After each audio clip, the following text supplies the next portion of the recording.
আচ্ছা, আমরা কেন বারবার ফিরে আসি? এর দ্বিতীয় কারণটা হলো নফস, অভ্যাস এবং আত্মপ্রবঞ্চনা। ইন্নান নাফসা লাআম্মারাতুন বিসসু।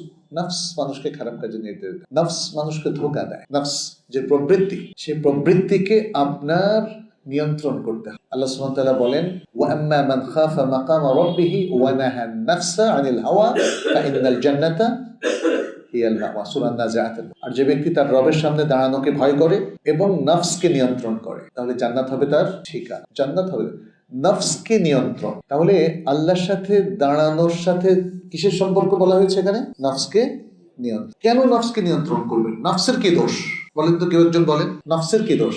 হ্যাঁ, এই যে বললাম না, ইন্না নফসা লাআম্মারাতুন, এটা নফসের দোষ। নফসের আরো দোষ আছে। নফস আমাদের কথা শুনতে চায়, নফস ভালো কথা শুনতে চায়, নফস ভালো দিকে যেতে চায় না। নফস বলে, আরে তোমার আল্লাহ বিল্লাহ দরকার, খাও দাও ফুর্তি করো, তাই না? এটা হচ্ছে নফসের প্ররোচনা। নফস আপনাকে বলে, দেখো আখিরাত প্রমাণ পাইছো, আখিরাতে বিশ্বাস করো, কিসের ভিত্তিতে বিশ্বাস করো? এইভাবে নফস আপনাকে কিন্তু প্রবঞ্চিত করছে। নফস বলে যে তুমি দুনিয়ায় অবস্থান করছো, দুনিয়া হলো তোমার এখন রেডি, তুমি রেডিমেডটাকে গ্রহণ করো, এনজয় করো।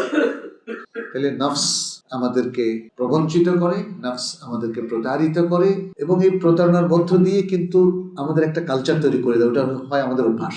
দেখেন, আজকে এই বাংলাদেশে আমরা যারা অবস্থান করছি, দেখেন অনেক বদভ্যাস আছে মানুষ। এই বদভ্যাসগুলো আত্মপ্রবঞ্চনা থেকে এসেছে, নফস থেকে এসেছে। আল্লাহ বলেন এটা করো না, নফস বলে করো, আপনি সেটা করছেন। দেখেন, সিগারেট পান করা কি মুস্তাহাব, মুবাহ, জায়েজ না মাকরুহ?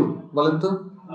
হারাম। আলহামদুলিল্লাহ যে আপনারা জানেন যে এখনো অনেক লোক, কয়েকজন আলেম সেদিন আমাকে বললো যে না, এটা তো মাকরুহ, সিগারেট ব্যবসা কোনো সমস্যা নেই, একটু মাকরুহ হলো আর কি। ভালো একজন দৃষ্টিভঙ্গির সংকীর্ণতা ভয়ঙ্কর। অথচ মুহাক্কিক উলামায়ে কেরাম আরব দেশের যতজন পড়েছে সবাই বলছে এটা নানা কারণ, এর কনসিকুয়েন্স, এর ক্ষতি, এর এয়ার পলিউশন, সিগারেট পান মৃত্যু ঘটায়, ক্যান্সারের মতো দুরারোগ্য ব্যাধি তৈরি করে। তাহলে এটা হালাল হয় কেমনে বলেন তো? অথবা মাকরুহ হয় কেমন? মাকরুহ তো যেটা না করা উত্তম, আর করলে কোনো অসুবিধা, সিগারেটটা তো পান করলে অসুবিধা আছে। তাহলে এই যে সিগারেটের অভ্যাস গড়ে তোলে, দেখ নফস, নফস বলে সিগারেট পান করো, সুটটা।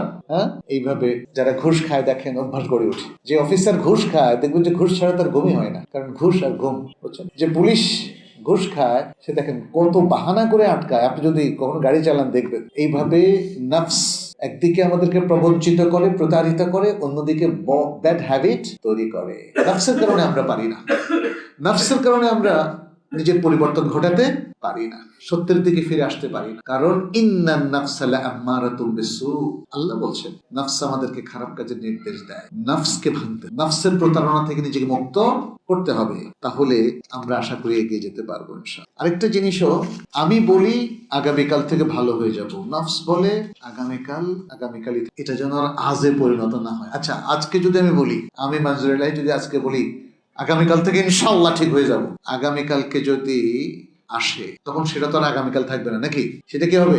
আজ হয়ে যাবে। আজ হয়ে গেলে আমি বেঁচে যাবো, আলহামদুলিল্লাহ, আজ থেকে ভালো। কিন্তু আমার আজ যদি আগামীকাল যদি আজ না হয়, তাহলে কোনোদিন আপনি ভালো হতে পারবেন না। কারণ আপনি যখনই দিন আসে আপনার আগামীকাল, এটাকে আরবিতে বলা হয় তাসউইফের মধ্য দিয়ে আসলে কোনো জাতি ভালো পরিবর্তনের দেখা